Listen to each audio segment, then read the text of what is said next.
Sur le chemin de l'Amérique, il y a des ronces, il y a des scarboucles et surtout des frissons.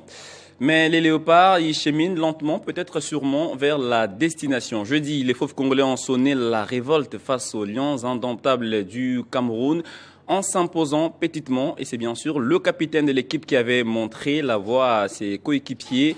Jeudi, il faudra rééditer l'exploit, mais ce sera face à l'ogre du continent, bien sûr le Nigeria, finaliste de la dernière CAN, lui aussi qui n'a pas pu obtenir son ticket à l'issue des éliminatoires de la Coupe du Monde. Mais comment s'y prendre face à un adversaire aussi redoutable? Vous êtes à Mwanda, dans la province du Congo central. Bonjour, bienvenue dans Au cœur du sport, votre magazine de tous les week-ends qui traite bien sûr les questions d'actualité sportive. Le temps pour moi de recevoir ceux qui vont analyser calmement et froidement l'actualité avec leur cerveau. Oui, avec un peu de patriotisme, mais en restant professionnel. D'abord, Jason Maele Basakissa, de la Voix du Zaïre. Ce matin avec ses lunettes. Bonjour et bienvenue. Bonjour Christian, bonjour à tous les téléspectateurs qui sont là, bien scotchés sur leur canapé pour nous suivre parce que nous sommes là pour parler football, les léopards. On va décrypter. On était là à l'avant-match et nous sommes là après-match. Allez, à vos côtés, il y a l'homme des statistiques, les statisticiens, Emery Kabongo. Bonjour avec des chiffres. Est-ce que ces chiffres vont plaider en faveur des léopards, en défaveur des fauves? Comment ça va se passer? Bonjour et bienvenue. On s'en fout un peu des chiffres. Bonjour Christian. Parce que les 3 derniers buts du Nigeria ont été marqués après les temps réglementaires. Nous, on joue dans les temps réglementaires. Ils ont marqué en prolongation. On n'espère pas aller en prolongation avec eux, bien qu'ils comptent 8 buts dans les 2 derniers matchs. Bonjour à tous les amis sportifs qui nous suivent. C'est encore un plaisir de revenir ici pour parler de cette rencontre très attendue entre la RDC et le Nigeria de ce dimanche, la finale. Allez, merci beaucoup Emery Kabongo. À à ma gauche, en face de vous, il y a Gédélus Koupa. Apparemment, il a changé de look. Ouais, bonjour Christian. Bonjour à vous. La merci. semaine était mouvementée, beaucoup d'actualités, élection au coq, éliminatoire, barrage du mondial 2026. Mais aujourd'hui, notre plateau sera 100% mondial 2026. Ouais, 100% mondial, mais bonjour Christian déjà, bonjour à tous qui nous suivent. Permettez-moi de glisser quand même un petit mot sur ce qui se passe au comité olympique congolais. Nous avons appris que le président sortant du comité olympique congolais, M. Amos Mbayo, a quand même organisé des élections, malgré qu'il a été suspendu le processus a été suspendu par le ministère des Sports. Et là, je me demande comment c'est possible que l'organe des tutelles qui engage toutes les fédérations d'ailleurs, arrive à prendre une décision qu'on bafoue carrément la décision. Je pense qu'au bout d'un moment, on doit mettre de l'ordre dans l'organisation. Amos Mbayo devrait, avec ses 15 ans d'expérience au comité olympique, devrait comprendre que certaines choses sont de la responsabilité de l'État congolais. Et là, ils doivent assumer, si jamais aujourd'hui, d'ailleurs j'apprends qu'il a été interpellé par les forces de l'ordre, je crois que c'est avec raison, et puisqu'au bout d'un moment, il faut que l'ordre soit établi. Et voilà, je pense qu'ils devraient revoir leur manière de faire, parce que l'autorité des tutelles est l'autorité suprême sur ce point-là. Merci. Alors là, vous gardez la main, puisque vous devez, je dirais c'est votre plat préféré. Quand on parle des équipes nationales, on sent que vous mettez un peu d'organes. Je sens un peu d'émotion en vous, même sur votre page, même si des fois, ce que nous disons, nous lisons des commentaires, des Congolais, chacun essaie d'analyser à sa manière. Bref, on a réussi à briser la malédiction quand même face au Cameroun. 27 ans plus tard, il fallait les faire, il fallait s'imposer et les léopards ont été réalistes. Les léopards ont été réalistes puisque nous savons tous que lorsque les léopards sont très attendus, des fois ils ne répondent pas présents, mais lorsqu'il y a une sorte de malédiction, bien de bête noire devant, on sait toujours bien le faire. Déjà, on l'a déjà fait à Franceville, rappelez-vous, je crois que c'était en 2023. On a battu le Gabon à Franceville alors que les Gabon n'avaient jamais perdu sur ces terrains-là. Et la RDC l'a fait. Et contre le Cameroun encore, personne ne s'y attendait. On disait que c'est notre bête noire, elle nous bat tout le temps. Mais la RDC est restée disciplinée, très engagée dans le jeu. Et on est allé arracher, en tout cas, in extremis, cette qualification. Grâce à Chancel Mbemba, le capitaine qui fêtait ses 100e sélections en équipe nationale. Donc je crois que nous avons tous été satisfaits. C'est vrai que les contenus dans l'ensemble n'étaient pas parfaits à 100%. Mais voilà, nous avons vu beaucoup de bonnes choses. J'espère qu'au cours de l'émission, on va en parler. Et moi, je dis déjà félicitations au staff technique. Nous avons vu que si jamais on mettait des bons éléments là où il le faut, on va faire un très bon match. Aussi, il faut mention spéciale au Maroc, déjà qu'il y a des belles infrastructures. Les conditions, en tout cas, déjà nous ont permis, malgré que c'était sous la pluie, mais les stades étaient vraiment de qualité, la pelouse de très bonne qualité. Toutes les deux équipes ont développé un football vraiment propre. C'est vrai qu'il y avait un peu de déchets dans l'ensemble du match, côté camerounais, notamment côté RDC. Mais c'était un match dans l'ensemble comblé et la RDC a fait l'essentiel. Et félicitations à nos Léopards. Les Léopards, la RDC a fait l'essentiel. Félicitations à nos Léopards. Comme on pouvait s'y attendre, c'est un match très physique. Le Cameroun n'était pas aux abonnés absents. On a vu que c'était une équipe de Cameroun qui avait les mêmes envies que nous, sauf que là, nous, on était d'un cran au-dessus que eux et on a réussi à faire notre match, Jason. On l'avait annoncé ici, même sur ce plateau, que ce match-là devait être très physique. Et Sébastien Desabre était bien conscient de cela. On va voir même qu'au début du match, les Léopards ont subi d'ailleurs ce côté-là pendant une bonne partie face à cette équipe du Cameroun. Mais voilà, le réalisme, comme l'a dit GD, était de mise. Et les Léopards d'ailleurs qui ont su appuyer à l'accélérateur au bon moment. Et en fait, un point à relever, ce qui m'a beaucoup plus attiré, c'est ce que on sait toujours que la RDC, dans les derniers instants du match, lâche l'affaire, lâche la main, mais cette fois-là, on a eu une équipe de la RDC qui s'est réveillée dans ces moments-là et qui même est allée chercher le Nzombo, ce but marqué au temps additionnel. En tout cas, c'est déjà quelque chose vraiment à prendre en compte. Félicitations à Sébastien Desabre sur ce point-là et à toute l'équipe parce qu'ils n'ont pas pu lâcher à la fin, alors que nous savons tout simplement que le Congolais joue au football pendant 75 minutes et puis après on se contente de subir totalement. Mais cette fois-là, c'était quelque chose quand même à mettre au crédit des Léopards et de Sébastien Desabre. Et pour le reste, dans l'ensemble, on a su souffrir ensemble, défendre de manière en tout cas très coriace la chapeau bas à la paire axiale de Touanzebe et Chancel Mbemba, à qui je mettrais une note de 8 sur 10 dans la totale, bien qu'il y a eu aussi quelques incursions et notamment. Lionel Passy est resté serein, bien qu'on ne le voyait plus revenir comme cela, mais il a quand même été protégé par cette défense-là qui, dans l'ensemble, a fait un très bon boulot. Le milieu de terrain a beaucoup souffert. Moutoussamy et même Piquel, qui a été sorti par la suite, bien sûr, n'ont pas pu être au niveau, mais Moutoussamy, comme il sait toujours bien le faire, il a fait son match. Noah Sadiki était dans le rôle qu'on lui avait octroyé, tout simplement pour dire que l'équipe a joué son football dans l'ensemble. Et voilà, le résultat, c'est la victoire. Et le résultat, c'est la victoire, mais du côté camerounais, il y avait quand même le verre dans le fruit.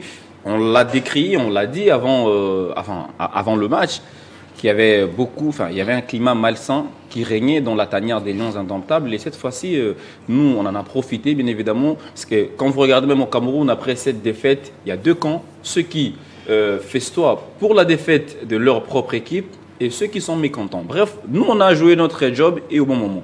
Bon, je ne pense pas que la RDC soit la seule nation à avoir joué son rôle dans cette rencontre. Le Cameroun aussi a fait sa part. Ouais. Les climats malsains, oui, mais c'est extra-sportif. Les joueurs camerounais avaient à cœur de remporter cette victoire-là pour essayer d'apporter une piste de solution à leur climat malsain. Parce qu'aujourd'hui, moi, je félicite la RDC non pas seulement pour cette victoire, mais pour sa constance et sa régularité. On est en constante progression sur toutes les phases des jeux, mais surtout dans les chiffres, dans les statistiques. On était devant une équipe des Cameroun qui n'avait encaissé que 2 buts dans les 5 derniers matchs qu'ils ont joués pour marquer 8 buts. Donc non seulement c'est l'une des meilleures attaques des éliminatoires dans la phase classique qui fait maintenant partie du passé, mais c'est surtout l'une des meilleures défenses. Mais lorsqu'on joue face à une telle équipe, nous aussi, on a une certaine constance en défense où on n'encaisse pas. Parce que l'unique fois que Desabre, depuis qu'il était en sélection et qu'il a encaissé 3 buts dans un seul match, c'était face au Sénégal. On sait les contextes avec lesquels on a abordé cette rencontre-là, mais cela n'a pas cassé la dynamique actuelle de Léopard de la RDC qui ont gardé en tête que voilà, c'était une erreur de parcours, c'était peut-être une faute professionnelle vu la physionomie du match 2-0 et puis vous revenez pour perdre 2 contre 3. Mais on est allé affronter cette équipe camerounaise avec en tête l'objectif de continuer sur notre élan. L'élan était bon. C'est vrai que souvent dans les contenus, c'était pas bon, mais dans les résultats, ben voilà. Mais en parlant du contenu, cette fois-ci, j'ai dû la révéler, la pluie s'est fait pour tout le monde. On a une bonne pelouse au Maroc et c'était également une bonne pelouse pour tout le monde. Et il y a une nette amélioration dans les contenus et quelque chose qui est en train de naître avec notamment la défense centrale. La charnière Mbemba Twanzebe. On l'avait souhaité, hein, on l'avait dans les souhaité. 11 qu'on a proposé avant ce match. Avec maintenant Bissaka qui montre des signaux de s'inscrire sur la durée, parce que depuis Issama, si je ne me trompe pas, on n'a pas eu un arrière droit qui s'inscrit sur la durée. Ouais. Avec de l'autre côté une très bonne concurrence entre Maswaku et Joris Kayembe. Kayembe, il y a eu voilà, dans son match quelques ratés, mais c'était dû à l'impact physique imposé par les Cameroun. Parce que les Cameroun savaient très bien, avec non seulement ses absences, notamment Zambo Anguissa, ce sont des absences à soulever, Zambo Anguissa très technique, mais aussi avec la présence et la qualité technique qu'il y avait en face, les Cameroun savaient qu'il fallait mettre de l'impact physique. Ils ont misé sur ça et Joris Kayembe était parmi les victimes de cet impact physique. Et une autre victime, visiblement, c'était Théo Bongonda. Mais au-delà du fait que nous n'avons pas rivalisé sur le plan athlétique, sur le plan physique, on a su garder nos bases techniques pour aller maintenant, voilà, pour prendre à contre-pied cette équipe camerounaise. Sébastien Desabre déclarait après la conférence de presse, c'est que la feuille des matchs qu'ils ont reçue avant les matchs n'avait rien à voir avec l'équipe camerounaise alignée sur les terrains. Donc, ils ont un peu improvisé certains schémas tactiques, dépendant bien sûr de l'évolution de la physionomie de cette rencontre-là. Et cela montre quand même qu'on a déjà atteint les niveaux où on peut commencer par moment à improviser dans les bons sens du terme pour affronter des grosses nations. C'est la première fois que Desabre battent une grosse nation en Afrique dans les temps réglementaires, parce qu'on ne va pas citer l'Égypte, c'était lors de la CAN, c'était dans la CS de tir au but. Mais aujourd'hui, moi, je pense que tout est positif. Tout est positif. Les erreurs, il y en a eu des deux côtés, du côté camerounais et du côté congolais. Chez les Camerounais, on n'a pas profité de leur situation extra-sportive parce qu'ils ont joué leur football, bien qu'ils n'ont pas été au niveau technique. Merci beaucoup. Moi, d'ailleurs, je voudrais rajouter un peu, parlons plus de l'équipe du Cameroun. À un certain moment, déjà, connaissant cette information sur le changement d'équipe qu'il y a eu à quelques minutes du match, c'est comme si Marc Brice s'est mêlé les pinceaux. Parce qu'en regardant déjà une équipe qui évolue avec un milieu fermé, totalement défensif. On retrouve Ngado Ngadjoui, défenseur central de métier numéro 6, aux côtés de Avom et Baleba. On se dit que c'est pas pour jouer au football. C'est pour ne pas permettre tout simplement aux Léopards de faire leur jeu, de pas jouer, mais c'est pas des joueurs techniques. Et devant, on a deux numéros 9 qui se retrouvent en attaque. L'un joue axial et l'autre excentré, Eta Young et Magri, et qui se sont aussi perdus à un certain moment en première partie. Et il n'y avait que Mbemo. Alors qu'il y avait Aboubakar sur le banc, il y avait Bassogog, encore Georges Kevin Koudou. On ne sait pas qu'est-ce qui s'est passé dans la tête de Marc Brice. Était-ce réellement l'idée qu'il avait pour son match, ou au cas contraire, moi je me dis que les Camerounais, en tout cas, n'étaient pas dans leur jour. Et tout simplement, Marc Brice est peut-être à la base de cet échec de l'équipe du Cameroun. Le seul compartiment peut-être qui n'a pas beaucoup bougé, c'est la défense, parce que là, on a senti quand même qu'il n'a pas voulu prendre des risques. Il a laissé Nohou Tolo. Mais il a eu un Nohou Tolo latéral en défense centrale. Bon, on se dit... ce qui est moi, je pense que déjà au début, il a commencé avec une défense en 3, à 3, Marc Brice. Il avait peur un peu de l'équipe de la RDC. Ouais. La première mi-temps, ce n'était pas la même composition qu'en seconde période. Ouais. Il a joué avec 3 défenseurs, Nonotolo et Castelletto et Landeu. Ouais. Et 3 défenseurs. La défense à 3, et finalement il a compris que voilà. Ces pistons peut-être ne lui permettaient pas de faire le job, puisque c'était pas des pistons de métier en fait. Il a essayé un peu d'adapter, mais finalement il s'est fait manger tout le match. Il s'est fait manger en première mi-temps, surtout il était en difficulté. Théo Bongonda, en tout cas, c'est un peu le maître du trouble dans Bien que Cédric n'a pas reçu beaucoup de ballons. Bah oui, c'était un match serré, physique. En tout cas, il fallait s'attendre à cette physionomie. Moi, je savais parce que la seule personne qui voulait donner beaucoup de ballons à Cédric Bakambu, c'était Théo Bongonda. Malheureusement, Théo Bongonda il conserve trop le ballon. Il ne donne pas la passe facilement.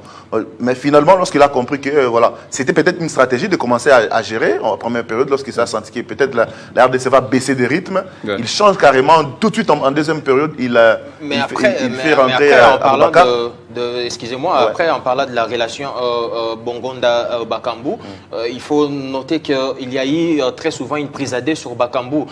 Souvent, on jette des pierres sur les passeurs, on oublie que souvent c'est l'appel qui déclenche la passe. Et Bakambu, on sait tous que c'est un numéro 9 de profondeur, les Camerounais le savent, à chaque fois qu'il déclenche et qu'il y a une très bonne passe derrière, il peut marquer. Il a fait une fois et ça a failli passer parce qu'il a fait une fois lorsque la défense camerounaise semblait assez relâchée. Au départ, je ne dis pas que les Camerounais jouaient en bloc bas, mais c'était quand même très prudent de leur part de faire une prise à dé sur Bakambu. Ils ont cru, alors que lorsque le match s'était emballé, il y avait de la fatigue en face, mais ce n'était pas le cas. Et Bongonda également, qui était déjà touché lors de cette rencontre-là, ne pouvait plus se servir des appels en profondeur des Bakambu pour lui mettre des bons ballons. Et après, on a vu ce qui s'est passé avec des changements, etc. Mais cela ne revient pas à dire que cette relation-là n'a pas fonctionné lors de cette rencontre, mais seulement elle était butée à certaines difficultés qui ne sont pas arrivées habituellement dans leurs dernières rencontres. Moi, je vois d'ailleurs pas quand même, on va dire la difficulté qu'a eu cette relation, mais il y a un autre aspect qu'on a oublié. Bakambu, il se retrouve aisé, à l'aise, comme à l'instar du match contre, par exemple, le Soudan du Sud ou encore Madagascar, parce qu'il y avait Wissa. On l'a oublié, parce que dans ce genre de système quasi défensif que les Camerounais ont instauré, Bakambu se retrouvait en tout cas dans un carré et il y aurait eu peut-être un Wissa dans ses appels. On sentait quand même une sorte d'harmonie entre Naguida, Tolo et Castelletto. C'est vrai que c'était au départ c'était une défense à 3, mais il y a un joueur de plus dans cette défense, c'est André Onana qui était balle au pied, il ne paniquait pas, ses relances quand vous regardez, ça veut dire il ne dégageait pas le ballon, il cherchait à tout prix à tirer l'équipe congolaise. C'est un gardien qui participe énormément dans son jeu. Et cela a fait qu'à chaque fois, Bakambu devait courir. Ça veut dire ils l'ont fait courir pour l'épuiser un tout petit peu. Mais bon, heureusement... Mais dans ce système-là aussi, parce qu'on a parlé en fait de ce 4-3-3, regardez un peu comment les Léopards jouaient. Théo Bongonda n'est pas vraiment un ailier de métier parce qu'il n'a pas déjà la vitesse. C'est un joueur qui sait bien gérer le ballon, dans la possession, c'est bon. Il pouvait se retrouver beaucoup plus à l'intérieur. Mais Wan-Bissaka n'a pas été aussi très offensif dans ce match-là, puisqu'il savait qu'il devait gérer un couloir très problématique, et surtout avec l'entrée de Bassogog et Vincent Aboubakar après. Même beaucoup sur le côté gauche. Il a été vu, en tout cas difficilement trouvé, et des fois il était obligé de repiquer intérieur, de jouer beaucoup plus à l'intérieur, laissant ce couloir-là sans fonctionnement. Et c'était peut-être pour pallier, on va dire, à l'absence de Piquel, parce que Piquel, apparemment, il ne comprenait pas son rôle défensif. Et ça donnait une charge à l'équipe, on sentait qu'il n'a pas été le numéro 8 qu'on attendait. C'est d'ailleurs pourquoi il a été remplacé rapidement, parce que c'était, je dirais, le maillon faible de notre formation. Parce qu'au bout d'un moment, il a joué au milieu excentré droit. Donc il était quasiment à côté, alors qu'il devrait faire souvent des replis au milieu de terrain pour... Et c'est comme ça qu'à chaque fois même que Joris, j'ai le vu souffrir un peu, à chaque fois qu'il avait le ballon, il était envahi par deux joueurs camerounais. Il ne savait pas soit revenir vers le gardien sans vouloir... D'ailleurs, il a fait une passe là, je vous dis, il a failli. Ouais, mais il a fait une très mauvaise relance. C'est les pressings exercés en face qui nous met dans toutes ces conditions-là. Joris n'était pas le seul joueur à se sentir mal à l'aise dans son rôle, mais seulement pour lui, ça sautait aux yeux plus que tous les autres joueurs. Mais par contre, on doit se dire que dans cette match, on n'a pas eu des temps d'observation. Dans les 15 premières minutes, les intentions étaient déjà claires entre les deux équipes. Elles se sont projetées vers l'avant, mais aucune des deux équipes n'en a profité. Et vers la fin de la rencontre, on est revenu un peu à la physionomie de ces premiers quarts d'heure où on sentait déjà que ici, l'équipe qui va marquer le but sera l'équipe vainqueur de la rencontre. Heureusement pour nous, on a tellement bien travaillé les coups de pied arrêtés, coups de chapeau à Sipenga, les corners, moi je ne l'ai jamais fait. Merci beaucoup Emery, merci GD, merci Jason. On poursuit, mais on devrait quand même revoir les temps forts de cette rencontre, puisque On se dit, on a suivi ce match avec un peu de patriotisme, mais avec, on va dire, beaucoup de professionnalisme aussi. Parce que d'un côté, on savait que l'adversaire était coriace. C'est quand même le Cameroun. C'est vrai que dans ce barrage, toutes les équipes, je dirais, qui ont le même niveau. Parce que si le Cameroun était plus fort dans un groupe, avec les Lesotho, les Swatini, le Cap-Vert, le Cameroun serait directement au mondial, mais ça n'a pas marché. Voilà pourquoi on s'est affronté au barrage. Dans ces résumés de Nathalie Yoko, on revoit les temps forts de ce match. Cameroun, RDC, c'était bien sûr au stade El Barid du Maroc. Still, and that's it. And in an era where Africa... Ça y est, les léopards ont sonné la révolte face aux lions indomptables du Cameroun. Il fallait attendre 27 ans pour voir la RDC briser la malédiction, et c'est Chancel Mbemba qui a montré la voie aux Congolais pour sa 100e apparition sous les maillots de l'équipe nationale. Dans un match équilibré où les Camerounais se sont montrés moins flamboyants, ce sont les léopards qui ont fait le job en marquant au temps additionnel par les truchements de leur capitaine. Not a bad delivery either, and it's in, and it's the captain, Chancellor Mbemba. Le plus important était d'écarter le Cameroun, un des adversaires costauds de ces barrages, et le rendez-vous est pris pour les dimanches face au Nigeria. To make it back to the World Cup for the first time since their debut, 50-odd years ago.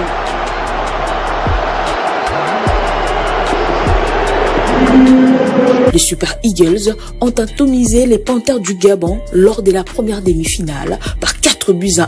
Au bout d'un match longtemps indécis, le Nigeria a battu les Gabons en prolongation et s'est qualifié pour la finale des barrages avec au passage un doublé de Victor Osimhen.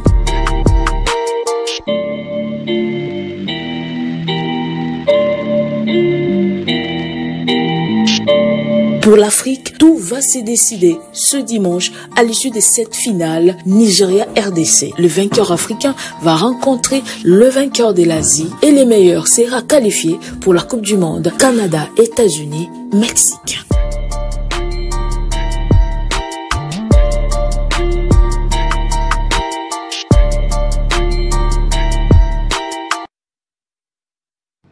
Et voilà, c'était là les condensés de ce match Cameroun-RDC. C'est bien sûr les léopards de la RDC qui ont fait le job. Messieurs, je voudrais, avant de revenir à vous, je voudrais rappeler un fait historique. C'était bien sûr en 98, quand la RDC réussissait à éliminer le Cameroun en quart de finale de la CAN au Burkina Faso. Et c'était bien sûr avec l'unique réalisation de Jerry Tondeloa. Ouais. Et l'autre fois, c'était Chancel Mbemba. Bref, l'histoire s'est répétée. Et maintenant, qu'est-ce qu'on devra tirer du positif dans ce match de la RDC pour le reproduire face au Nigeria?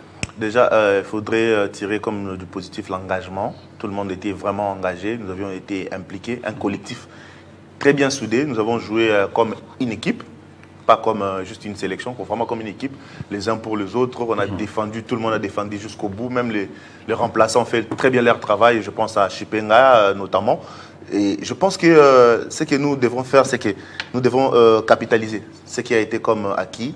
Ça veut dire la connexion qu'il y avait entre le joueur. Nous avons vraiment montré que nous pouvons faire une très belle rencontre sans pour autant faire ce qu'on fait souvent au stade des Martyrs. Ça veut dire que tout le monde essaie un peu d'improviser. Mais là, c'était vraiment un vrai match de football. Je pense que contre le Nigeria, c'est vrai que ce n'est pas la même équipe. Attention, on a battu le Cameroun. J'ai vu l'engagement, sans vouloir vous interrompre, j'ai vu l'engagement des joueurs congolais. Chaque fois qu'ils perdaient le ballon, vous sentez vraiment que tout joueur, chacun courait derrière le ballon. Ça veut dire que personne ne jouait en vedette sur le terrain. Exactement. Je pense que si on avait joué un peu comme ça contre le Sénégal, peut-être on aurait fait mieux. En tout cas, c'est vrai que c'était dans un autre contexte. Les joueurs étaient un peu en méforme. Certains ne jouaient pas à leur club. Si on avait joué contre le Sénégal en ce mois de novembre, dans un stade... Et peut-être qu'on a appris de nos erreurs face au Sénégal. Absolument. Parce que là, on a vu, à chaque fois qu'on s'approchait un peu des ultimes times du match, on a l'impression de lâcher. Mais cette fois-là, on s'approchait. De la fin du match, Mais on jouait et on a senti que tout le monde. Oui, on n'a pas lâché, on n'a pas lâché. Jusqu'au bout. Souvent, on craquait. On peut jouer un bon match, mais en fin de compte, on craque. On encaisse un but bête, entre guillemets. Mais là, on a vraiment tenu contre une équipe. C'est vrai qu'en tout cas, il ne faut pas que l'euphorie nous emporte non plus. Ce n'est pas la meilleure équipe camerounaise de tous les temps, excusez-moi. C'est une équipe qui a beaucoup de problèmes, notamment avec des joueurs vieux, etc.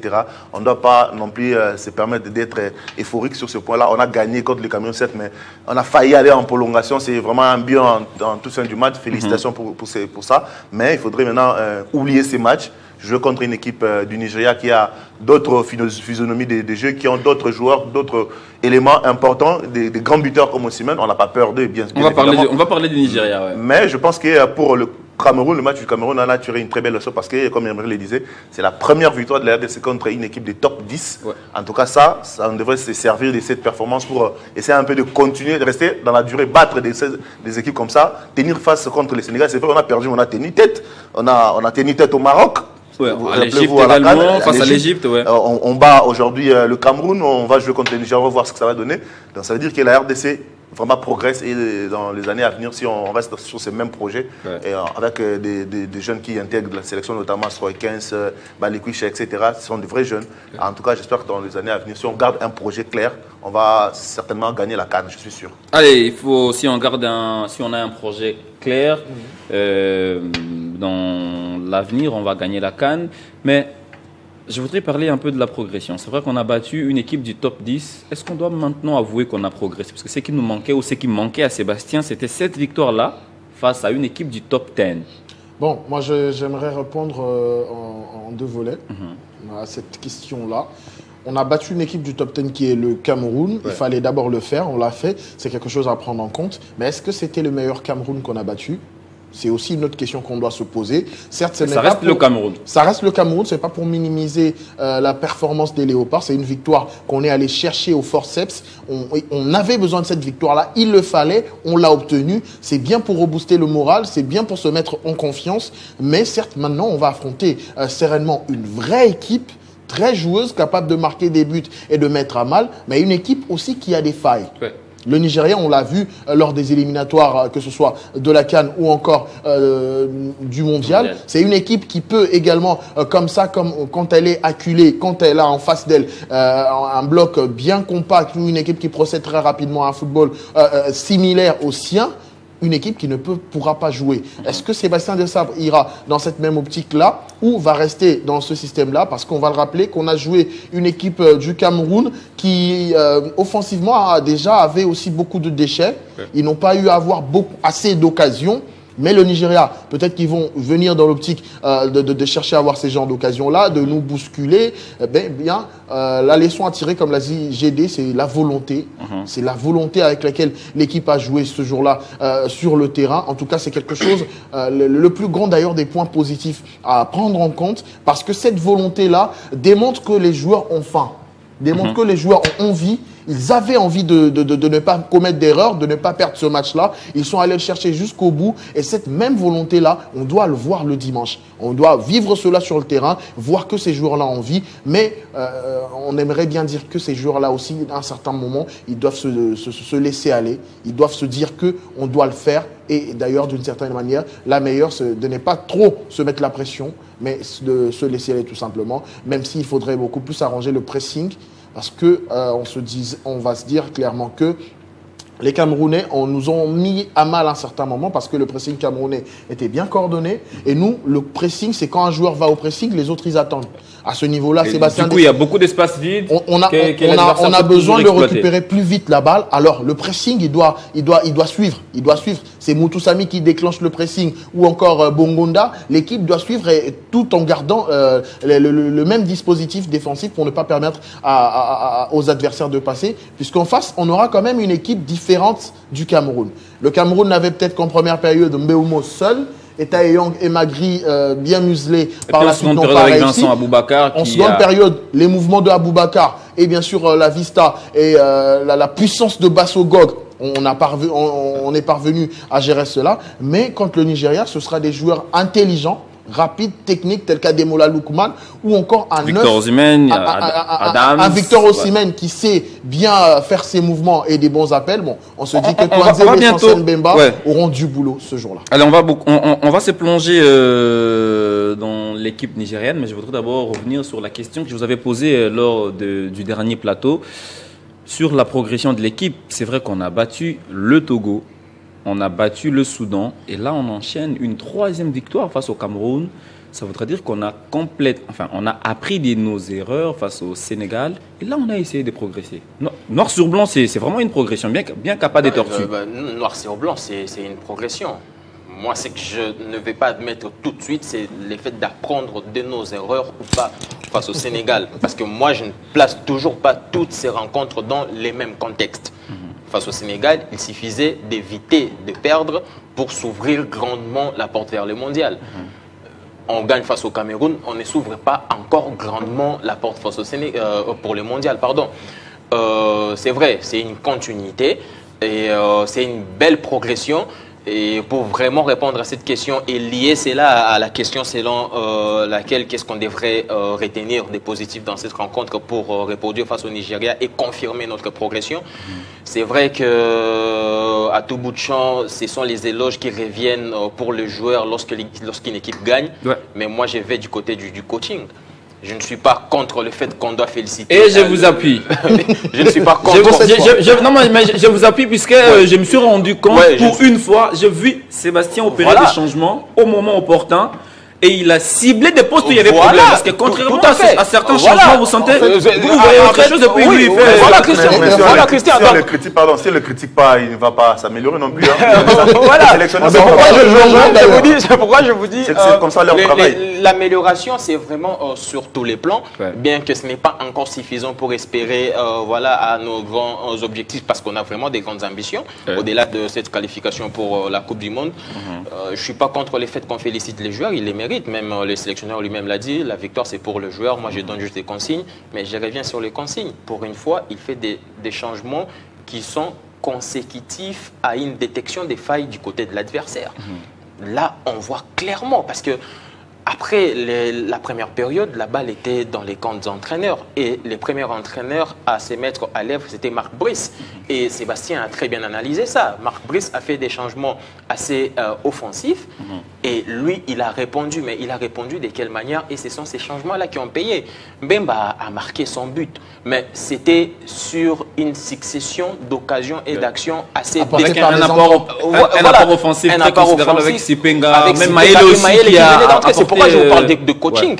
Donc, si on retient tout ce qui s'est dit ici par rapport à l'engagement des joueurs, l'agressivité et le fait de ne pas relâcher, on ajoute surtout le coaching, parce que quand le joueur entre un peu plus tôt que d'habitude dans une rencontre, ils savent que là, ils ont un temps déjà un peu plus consistant que d'habitude, eh bien, ils sont un peu plus motivés que d'habitude.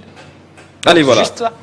Le match également saluer peut-être l'apport, l'intelligence tactique de Sébastien Dissa, parce que nous jusqu'à la dernière minute, c'était à 0-0. J'ai vu il a laissé Moukao sur le banc pour le faire rentrer, je crois, quelques 5 minutes de la fin du match. Donc, il projetait même la prolongation. Donc, il avait senti que Sadi qui était déjà épuisé, donc il fallait du répondant au milieu de terrain. Il a gardé Moukao pour ça. Peut-être certaines personnes peuvent dire, mais Moukao ne joue pas beaucoup sur ce match-là. Il était la carte qui de Sabre voulait utiliser pour les prolongations, sachant que Marc Brice avait pratiquement fini toutes ses meilleures cartes. Donc c'est sur ce point-là, coup de chapeau à Sébastien Desabre. Et lorsqu'il fait bien les choses comme ça, il faut les souligner. Lorsqu'il rate son coup, il faut les dire, parce que c'est comme ça le football. Donc, et c'est ça aussi notre boulot. Tout à fait. Mais il faudrait rajouter aussi, ça, notre boulot, on a senti que cette équipe-là, toujours dans l'idée de parler de cette dite progression qu'elle est en train de subir, une équipe qui travaille qui travaille ensemble et qui sait souffrir ensemble. C'est quand même c'est cette chose-là, moi, qui m'a marqué le plus. On a senti que Sadiki était épuisé, lessivé, mais il n'a pas cessé de courir. Il n'a pas cessé d'aller gratter ces ballons-là. Et c'est quand même quelque chose de très positif, sachant qu'on va affronter une équipe qui pourra peut-être plus nous faire courir que le Cameroun. Donc, il faut être au point et savoir garder ses ressources. Mais pour cette fois-là, Sébastien Desabre, certes, bien que là où je suivais le match, tout le monde était quand même furieux à l'idée de savoir qu'il ne voulait voulait pas encore effectuer des changements, mais quand il a effectué ces changements-là, c'était des changements qui ont apporté. Allez, c'était bien sûr un coaching payant, sauf que le match contre le Cameroun, il faut le placer dans le sable et de l'oubli. Ce qui s'est déjà passé en ligne des mires, le Nigeria. Allez, le Nigeria qui, bien sûr, un des adversaires redoutables, qui a, on va dire, qui a écrasé le Gabon, et tout s'est joué sur de petits détails, messieurs. Je vous rappelle qu'avant les prolongations, ou pour aller aux prolongations, les scores étaient d'un but partout. Et c'est seulement en prolongation que le Nigeria a pu écrabouiller les Panthères du Gabon. Bref, c'est une équipe nigériane collectivement qui n'est pas solide, mais qui a des noms individuellement qui peut faire mal. Contrairement à la RDC, si vous regardez depuis la dernière Coupe d'Afrique des Nations, la RDC, depuis les demi-finales éliminée par la Côte d'Ivoire, jusqu'à maintenant, la RDC a progressé. Ouais. Parce qu'il y avait des secteurs où on avait beaucoup de problèmes, notamment les attaquants ne marquaient pas. On a vraiment progressé. La RDC a gagné beaucoup plus de matchs, mais les Nigériens qui a joué la finale de la même Coupe d'Afrique des Nations a un peu régressé. Parce qu'il a eu du mal à gagner, il a eu du mal à se concentrer. Eric Schell est arrivé, il essaie un peu de recommencer beaucoup de choses. Voilà, ils se sont retrouvés en barrage alors qu'ils pouvaient finir leader de leur groupe. Parce qu'au classement FIFA, ils étaient la tête du chapeau de ces groupes. Ouais. Mais finalement, ils se retrouvent dans le barrage. Et depuis lors, il y a eu quand même régression dans le jeu du Nigeria. Certes, ils ont un buteur aussi même qui est capable de faire tout, mais ce n'est pas vraiment la même équipe du Nigeria. Je dirais que RDC Nigeria ou bien Nigeria RDC, c'est ce que je pense, en tout cas, les remakes de ce qui aurait été la finale de la Coupe d'Afrique des Nations 2024 en Côte d'Ivoire. Je pense que ça aurait été cette finale-là. Malheureusement, la RDC avait perdu contre la Côte d'Ivoire. Et voilà l'occasion de rejouer cette finale. Je pense que cette équipe du Nigeria a des problèmes. Ce n'est pas un collectif comme la RDC. Ouais. La RDC, au-delà des individualités, on a certes des individualités, mais on a d'abord un groupe, un collectif. Mais le Nigeria a plus d'individualités que les collectifs. J'ai eu le plaisir de regarder le match Nigeria-Gabon. J'ai regardé ce match-là de près. J'ai vu que les Gabon avaient la possibilité de battre le Nigeria dès la première période. Ils ont dominé, ils ont vraiment eu l'occasion de marquer peut-être. Il y a même un penalty gabonais qui n'a pas été aussi sifflé. Ils ont vraiment dominé dans l'ensemble. Ouais. À chaque fois que les Gabon avaient le ballon, les Nigériens ne savaient pas défendre. Il y a vraiment un problème dans leur effectif. Les groupes est coupé en deux. Lorsqu'ils n'ont pas le ballon, vous sentez vraiment que les attaquants sont restés là. Ils ne fournissent vraiment pas beaucoup d'efforts. Et les milieux de terrain défendent un peu tout seul. Et la défense, c'est vraiment coupé. D'où il faut là, puisque nous analysons déjà ce match, Nigeria-RDC, il faut peut-être muser sur, on va dire, sur un profil de Meshak, parce que là, je pense qu'il sera éligible contre le Nigeria. Avec sa vitesse, ça peut bien évidemment être il va jouer. Profitable Il va jouer parce que Théo Bongonda déjà est blessé. Ouais. Je ne sais pas que la gravité de sa blessure, mais il a posté sur Instagram sa cheville qui saignait. Ouais. Donc peut-être il peut être conservé pour jouer peut-être quelques minutes à la fin, mais je ne pense pas qu'il va commencer les matchs. Donc certainement, Desabre, en tout cas, c'est ce que je pense, il va reconduire la même équipe, mais il va remplacer Théo Bongonda par Meshak Elia, je suis certain, en tout cas. Allez. Et donc, je pense que contre le Nigeria, ça va être un match très engagé aussi, puisque le Nigeria aussi est réputé pour une équipe qui est très forte physiquement. Mais la RDC aura la chance d'avoir un collectif, d'avoir un groupe. Il suffit juste de jouer comme on a joué contre le Cameroun, avec l'engagement, etc. Et voilà. Laisser à Chancel Mbemba, il va s'en occuper, je suis sûr, parce que Chancel Mbemba. Il fait très bien ce boulot. Il fait très bien ce boulot. Il a maîtrisé Kylian Mbappé, il a maîtrisé Cristiano Ronaldo, il a maîtrisé les grands attaquants. Même Bémo, vous avez vu, Bémo était perdu. Quelqu'un a dit Chancel n'a pas joué seul. On oublie. Toinzébé se retrouve dans l'ombre de Chancel Mbemba parce que Chancel Mbemba, c'est quand même le capitaine, c'est le patron. Oui, mais le match de Toinzébé. De quelle propreté exceptionnel. En tout cas, moi j'ai eu peur sur une occasion. Ouais. C'est la percée de Mbemo. Ouais. Il a eu quand même une charge sur l'épaule, mais après, voilà, l'arbitre dit que c'est pas faute. On est sauvé de peu, mais pour le reste du match, Toinzébé, très correct, même avec l'entrée de Vincent Aboubakar. Il n'a pas été déstabilisé, il a fait son match, il est resté droit directement sur Je rappelle que c'est un talisman pour la RDC. J'ai fait une statistique hier. Toinzébé, à chaque fois qu'il joue avec la RDC, on n'a jamais perdu. Ok. Jamais, la RDC n'a jamais Ouais, perdu. ça fait 6 matchs et tout. 6 matchs, donc la RDC n'a jamais perdu avec Twanzebe en défense. Donc on a fait un match. Souvent il est blessé, c'est ça le problème. Souvent, il faut commencer à jouer avec lui comme ça. On n'a jamais perdu.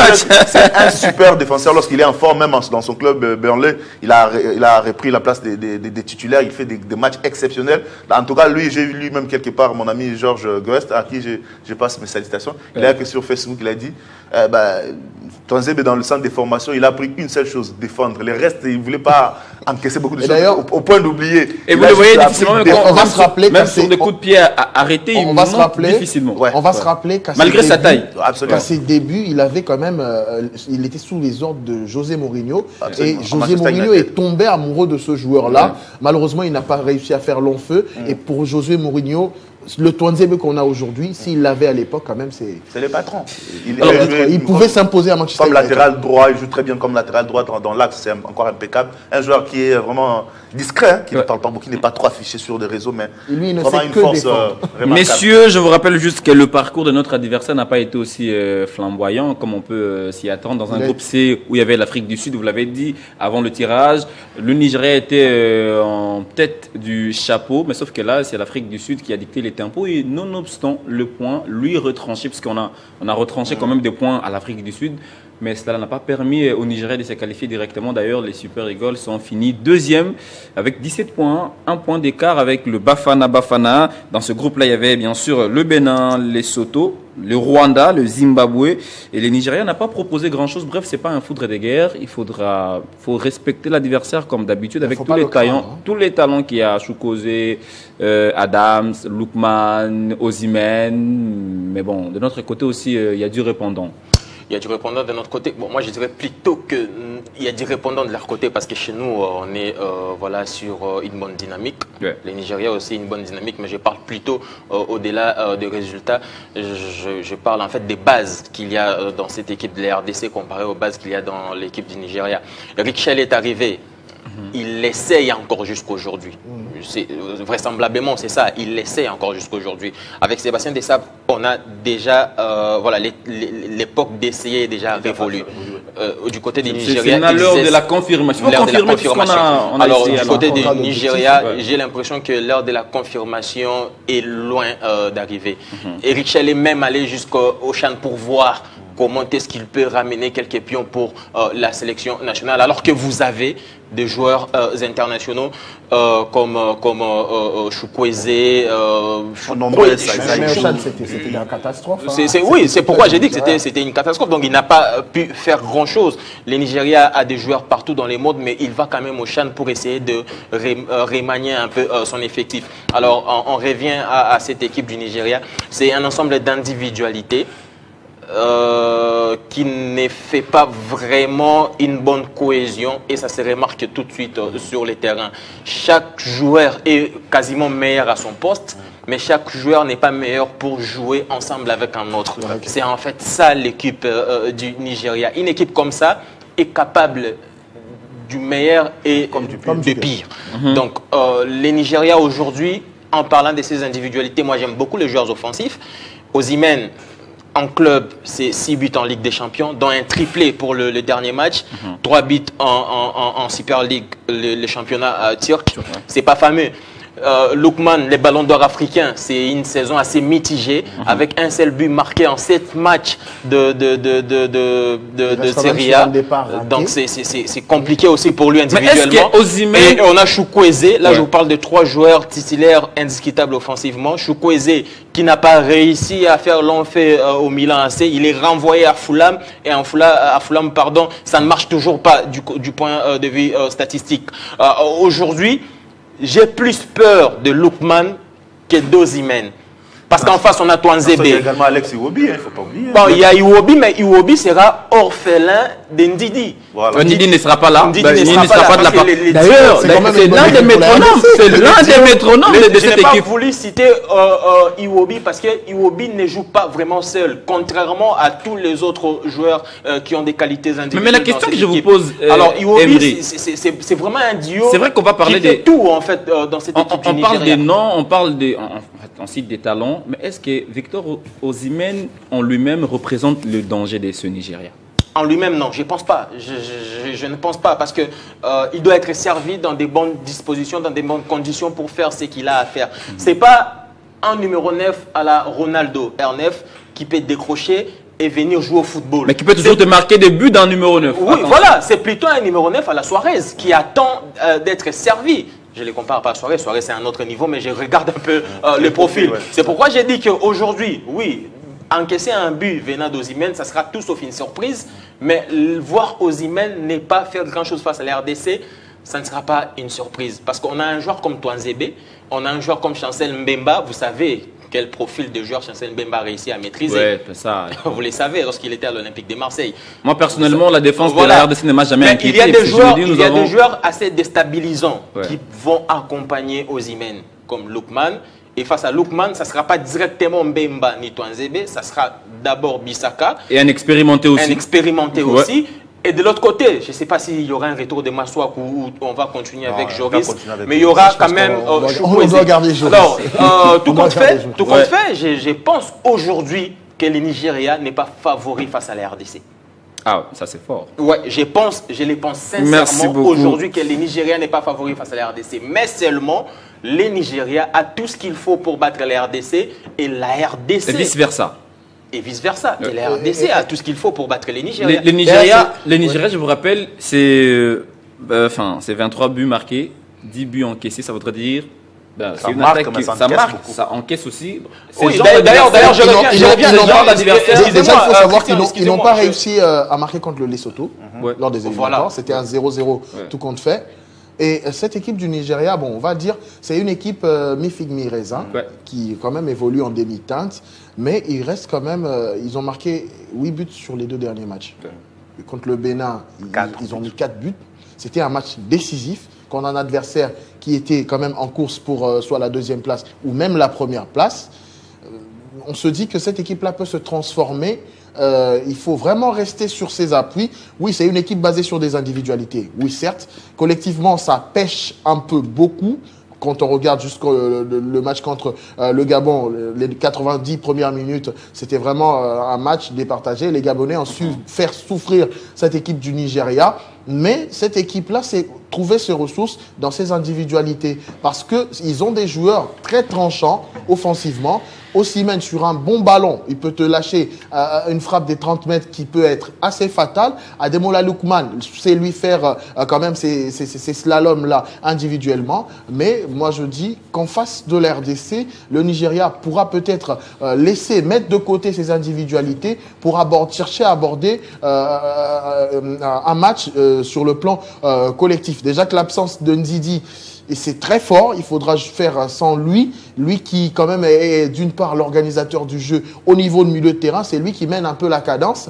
Mais le Nigeria reste une équipe de football, il ne faut pas l'oublier. L'RDC en face, partir favori. Bon, je dis qu'on n'est déjà pas trop habitué à partir favori dans ces genres d'affiches. Mettre l'RDC au devant, oui c'est bien au regard de la progression et des performances, mais laissons le Nigeria garder cette place-là parce que le Nigeria, qu'on le veuille ou pas, ça reste quand même l'équipe en face de la RDC qu'il faudrait peut-être le plus. Et aussi, il faut savoir que ce genre de match se joue aussi sur la profondeur du banc. Parce que si vous avez un banc qui est vraiment profond, il suffit juste de faire de bons changements au bon moment et ça peut apporter quelque chose de positif.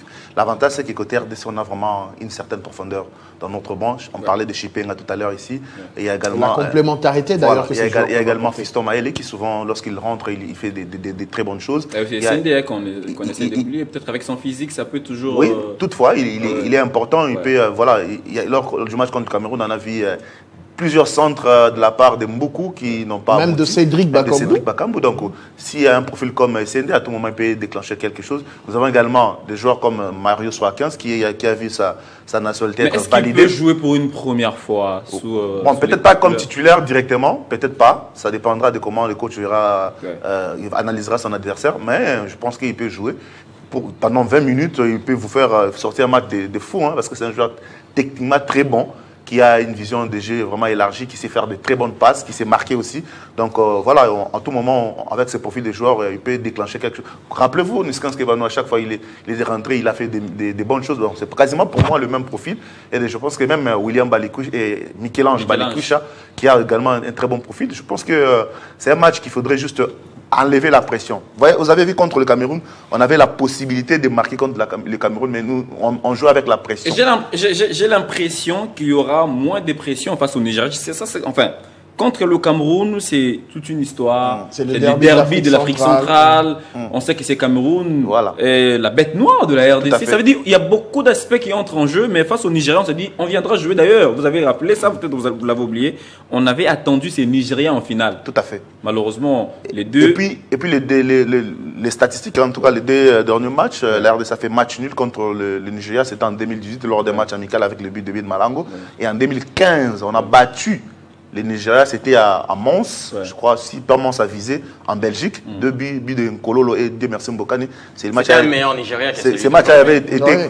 Voilà, c'était un meilleur Nigeria cette fois-là. Donc ça veut dire que. Est-ce qu'on doit continuer à s'atteler sur les chiffres et surtout sur les résultats du passé? Tout entre en compte. Lorsque vous jouez un match, vous êtes face à un adversaire que vous avez la possibilité de battre. C'est psychologique aussi ça. Mais est-ce que vous ne vous rendez pas compte que les léopards sont imprévisibles? Ça veut dire là où les chiffres leur donnent une note, on va dire, négative, c'est là où ils sortent un visage, on va dire, séduisant. C'est là où je nous aime un peu trop. C'est en fait vraiment l'équipe qu'on n'attend pas, qui vient, qui montre des choses, et comme en 2015, qui va et arrache même la médaille de bronze, alors qu'on se disait que cette équipe-là ne pouvait pas. Mais voilà, c'est cette mentalité-là qu'on doit garder. Si peut-être on avait fait montre de ces capacités-là, de cette qualité-là contre le Sénégal, on n'allait pas être là jusqu'aujourd'hui. Bon, c'est déjà passé. Il faut vivre le moment présent. Moi, je me dis qu'aujourd'hui, quand le Nigeria, c'était déjà pas l'équipe qu'on devrait craindre auparavant. Le match le plus important pour nous, c'était contre le Cameroun. Il fallait gagner contre le Cameroun. On va pas minimiser le Nigeria. On va dire que le Nigeria, ça reste un cran au-dessus, mais ça reste un adversaire au même niveau que la RDC aujourd'hui. Et il faut aller regarder ces Nigérians-là droit dans les yeux, aller jouer contre eux, aller gagner contre eux, parce qu'on est capable de faire ce résultat-là. Maintenant, cela reste dans le chef de Sébastien Desabre et de ses poulains de rester constant, d'enlever la pression, parce que cette pression-là d'ailleurs qui n'existe pas, ne doit même pas exister jusqu'au moment où le match va commencer. Et donc, tout simplement, ce sont les moyens qu'ils vont se donner pour gagner ce match-là, parce qu'ils doivent le faire, et le supporter, lui, n'aura qu'à attendre le résultat. Alors, on amorce l'atterrissage, messieurs, mais je voudrais que chacun puisse se mettre un peu dans la peau de Sébastien pour un match contre le Nigeria. On joue comment? C'est-à-dire, une équipe qui défend, enfin, qui attaque bien, mais qui a du mal à se replacer, à défendre. On opte déjà pour quel système, pour quel tact, pour quelle animation, bon, pour essayer, bien évidemment, pour faire mal un peu à ces Super Eagles. Bon, ça dépend des rapports de force. Hein. Ça ne dépend pas que de ce que nous pouvons faire avec notre effectif. Ça dépend des rapports de force. Vous pouvez lancer un 4-3-3 et puis en face, vous êtes devant des flèches et vous êtes obligé de jouer à 5 derrière ou même à 4 au milieu de terrain avec des pistons. Mais aujourd'hui, moi, je voudrais qu'on n'échamboule pas tout. C'est vrai que ça dépend du rapport des forces, mais je voudrais qu'on n'échamboule pas tout, en fait. Je voudrais qu'aujourd'hui, qu'on redonne une chance à l'équipe qui a joué face au Cameroun, mais en tenant compte peut-être des joueurs qui sont touchés et les mettre un peu à côté. On ne connaît pas la gravité voilà, de la blessure de Théo. Bon, je ne vais pas dire que c'est une blessure, bon, voilà, il est touché. Mais, on laisse beaucoup sur le banc, on débute avec Elia. Moi, je pense que... On fait comment? Non, c'est ce que j'ai dit. Mais après, moi, je vous ai dit, ça dépend de rapport des forces. Mais moi, je voudrais plus voilà, marteler sur la défense. On garde la même défense. Pour moi, c'est assez rassurant. Et après, au milieu de terrain, Piquel n'a pas vraiment rassuré dans cette rencontre face au Cameroun, mais les matchs ne se ressemblaient pas non plus. S'il n'a pas été voilà, à la hauteur des attentes face au Cameroun, il peut l'être face au Nigeria. Ce n'est pas les mêmes profils adverses qu'il y aura en face des Piquel qu'on a eu face au Cameroun. Le Nigeria, c'est une équipe complètement différente et surtout qu'on doit s'attendre à un match ouvert. Les équipes ne viendront pas jouer en bloc bas. Aujourd'hui, on ne va pas pas se dire non, on doit regarder ces gens dans les yeux, jouer comme sans pression, etc. Ces expressions-là n'ont pas lieu d'être ici parce que les meilleures équipes africaines sont déjà qualifiées directement pour la Coupe du Monde. Allez, voilà. Voilà, ça aussi. Les meilleures équipes sont africaines sont déjà dans ce barrage. Si on est là, c'est parce qu'on est un moment, non, mais attention, faut pas dire ça. Moi, je ne dis pas qu'il faut dire ça parce que lorsqu'on regarde le niveau d'autres équipes qui se sont qualifiées, c'est pas forcément parce qu'ils étaient meilleurs. Parce qu'ils étaient dans un groupe, disons, la Tunisie, par exemple, n'est pas meilleure que la RDC, par exemple. On sait que la Tunisie n'est pas meilleure. D'ailleurs, les Africains qui se sont fait battre hier en amical. La Côte d'Ivoire, la Tunisie. On sait que la Tunisie n'est pas. Non, mais ce sont des matchs amicaux, attention. On sait que la Tunisie n'est pas meilleure que la RDC. Mais c'est tout sauf un hasard s'ils sont qualifiés. Pour moi, en tout cas, pour moi, je l'ai dit encore une fois, pour moi, je ne veux surtout pas qu'on voit ces Nigérias favoris face à la RDC. C'est vrai que ça ne serait pas. C'est vrai que ce ne serait pas une surprise qu'on perde face au Nigeria, mais si on en est là aujourd'hui, c'est parce qu'on est égaux. C'est pas. Voilà, s'ils étaient meilleurs que nous aujourd'hui, ils ne seraient pas là avec nous. Merci beaucoup. Et pour rajouter peut-être à ce niveau-là, comme l'a dit Emery, il faut que l'on reste vraiment confiant et constant. Ouais. L'équipe qui gagne, on ne la change pas. Moi, je pense que ces joueurs-là... On peut la modifier. On peut la modifier, mais ils se sont heurtés à une équipe très physique du Cameroun, qui s'était vraiment basée sur ce plan-là. Je le rappelle toujours, je l'ai rappelé ce jour, je l'ai rappelé au tout début, le milieu de terrain camerounais, c'était vraiment... ils n'étaient pas là pour jouer au football. Eux, c'est on bloque, on ravit le ballon, c'était ça. Et puis, ils ont commis beaucoup de fautes. Contre le Nigeria, ce sera un match dynamique. Le match va rester ouvert. Je pense qu'un joueur comme Piqué peut trouver plus d'espace d'ailleurs pour faire ce qu'il aime mieux faire, progresser avec le ballon, sortir ses passes imprévues en mode laser et tout pour couper les lignes. Ou encore des joueurs comme Mboukou qui n'a vraiment pas réussi à jouer sur son couloir comme il a l'habitude de faire. Certes, il s'est retrouvé dans une position en ailier inversé. Donc son pied droit n'a pas vraiment été dans le meilleur... des cas, peut-être à l'exception de Théo, on va savoir s'il sera dispo ou pas. On va retrouver Méchac. Moi, je veux retrouver Méchac dans ces genres de matchs-là. Ce Méchac-là, il est capable d'abord de te faire un travail défensif énorme aux côtés de Bissaka ou encore sur le côté gauche quand il est inversé. Tout simplement pour dire que ce match-là est le match le plus important en ce moment. Ne soyons pas, ne chamboulons pas les choses. N'allons pas également dans l'orgueil, disant qu'on a gagné le Cameroun, le Nigeria, voilà. Ils ne sont pas aussi plus grands ou encore ils ne peuvent pas être totalement favoris face à nous. C'est un des ingrédients qui peut doper le mental des On dit bien, on l'a fait face au Cameroun. On peut le refaire. Oui, face à une équipe qui n'est pas plus que nous, avec qui les niveaux quand même se valent, mais restons dans notre bulle. C'est ça en fait, c'est vraiment la recette. Restons dans notre bulle, notre morale pour nous, notre match on le joue pour nous et pour la population parce que ces joueurs-là ont une dette face à la population congolaise. C'est plus de 120 millions d'habitants qui ont été déçus contre le Sénégal il y a plus d'un mois et qu'on doit rendre fiers ce jour-là. C'est pas une pression, c'est une motivation que les joueurs doivent se mettre en se disant qu'on reste calme, on ne s'affole pas, on va venir jouer pour nous, pour la population et bien sûr, on espère bien que le résultat sera là. Encore que si je dois rajouter sur ce match-là, je pense que déjà les Nigériens jouaient contre le Gabon, ils ont joué la prolongation, ce qui est un point positif pour la RDC. Donc ça veut dire ils ont joué 120 minutes. 120 minutes, nous on a joué 90 minutes. Donc sur le temps récupéré, sur le plan récupération, s'ils n'ont pas bien récupéré, ça va de l'avantage de la RDC qui n'avait pas joué des prolongations.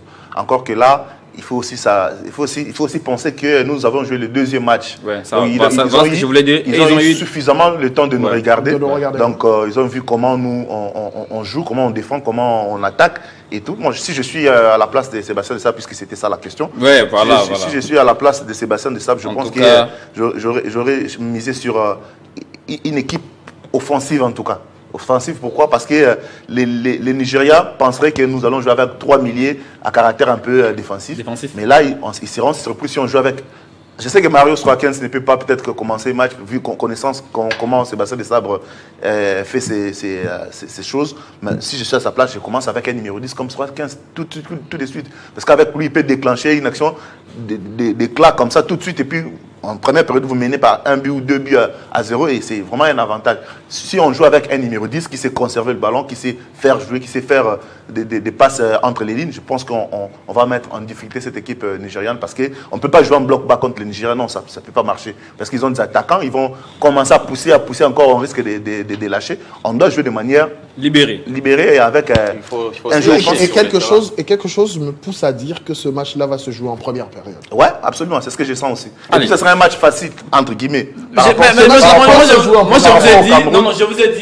je vous ai dit, c'est vrai, je ne suis pas emporté par l'euphorie, mais je sens qu'il y aura moins de pression qu'il y a eu face au Cameroun. Pourquoi? Parce que je vous ai rappelé, c'était un derby de l'Afrique centrale, l'histoire, le fait de savoir que ce Cameroun-ci nous bat toujours, ça veut dire que ça pesait un peu sur les conditions météorologiques également. Mais là, face au Nigeria, on dit bien, on viendra jouer et c'est une finale. On viendra pour gagner, parce qu'il y a une finale et ne se joue pas. Mais elle se gagne et nous espérons que la victoire sera... Et rappelons également que si on gagne contre le Nigeria, bon, peu importe, même si le Nigeria nous bat, bon, on ne le souhaite pas. Donc le vainqueur de ces barrages africains est d'office qualifié pour la finale des barrages intercontinentaux. Donc si on bat le Nigeria, on attend un seul match au tournoi intercontinental. Si on gagne, on part à la Coupe du Monde. Ça va être très simple. Et nous n'avons pas les mêmes ambitions, puisque le Nigeria n'a raté que la dernière Coupe du Monde. La dernière Coupe du Monde, le Nigeria n'était pas là. Mais nous, ça fait plus de 50 ans qu'on n'est jamais parti au mondial. Mais si seulement les aspects extra-terrain ne pouvaient pas intervenir. Laissez les Léopards jouer calmement. Vous avez vu comment est-ce qu'ils ont joué? Loin des bruits, loin des pressions. Ils ont joué leur football calmement en tant que des professionnels et ça marchait. Et ça marchait. Non, mais oui, ça marchait. Je n'ai rien dit, mais vous avez déjà compris. J'encourage déjà les Congolais, la plupart des Congolais. Non, mais ils peuvent aussi intervenir positivement. Non, j'encourage. Si, ils vont intervenir positivement. J'encourage la plupart des Congolais qui se sentent. Moi, je n'ai rien dit. Qui se sentent des fois déçus de ne pas suivre des Léopards, de continuer à rester déçus parce qu'au bout d'un moment, lorsque tout le monde s'implique et on comprend que ça devient compliqué. Rester dessus comme ça, ne croyez pas au Léopard, nous on va continuer à croire et ça va être la qualification. Finalement, on sera ensemble. J'aimerais emprunter les dires de quelqu'un qui disait bon. Voilà, ça c'est important. L'émission, nous voulons gagner. L'émission est terminée. Alors, tout ce que nous disons autour de ce plateau, c'est pour envoyer des ondes positives à nos Léopards. On est journaliste. Enfin, avant de l'être, on est d'abord patriote. Ça veut dire, quand les Léopards perdent, parce que les gens à la maison ont l'impression que quand les Léopards perdent, nous on fait histoire. Non. Quand l'équipe nationale perd là, moi je sais comment est-ce qu'avec certains confrères ici, on sort du stade déçu.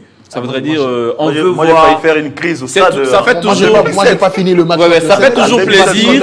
Ça fait toujours plaisir. Ça fait toujours plaisir d'analyser le match de son équipe. En lieu et place peut-être de suivre un mondial ou une Coupe du Monde avec d'autres nations africaines. C'est vrai, on sera sur ce plateau en train d'analyser non la Côte d'Ivoire, non le Ghana, le Nigeria. Bref, quand c'est nous-mêmes. Bref, nous sommes Congolais, on les restera et on souhaite bien sûr. La qualification au barrage intercontinentaux pour les Léopards. Merci beaucoup, messieurs de la OZRT, bon, la RTNC, la chaîne nationale. Merci beaucoup à Emery Kamongo. Merci beaucoup à G.D. Luis Coupa. Messieurs, on pourrait encore se retrouver ici la semaine prochaine si et seulement si la RDC s'est qualifiée. Je reste optimiste pour une. De toute façon, même si on se qualifie, on sera là. Mais on doit se qualifier. On va se qualifier. Merci beaucoup. Le plus dur a été déjà fait. C'est peut-être la cerise sur le gâteau. Merci beaucoup. Allez, rendez-vous est pris bien sûr pour ce dimanche. Nigeria, RDC, ça passe ou ça casse? On gagne. On est au barrage intercontinentaux. Merci également à Guylain Lukinga qui a été à la régie finale. Merci à Alain Makessi à la prise de son. Eric Mwamba était derrière toutes les caméras. On se retrouve très prochainement avec le même plaisir, mais n'oubliez pas le rendez-vous de demain, Nigeria, RDC, ce sera bien sûr à partir de 20h. À très bientôt.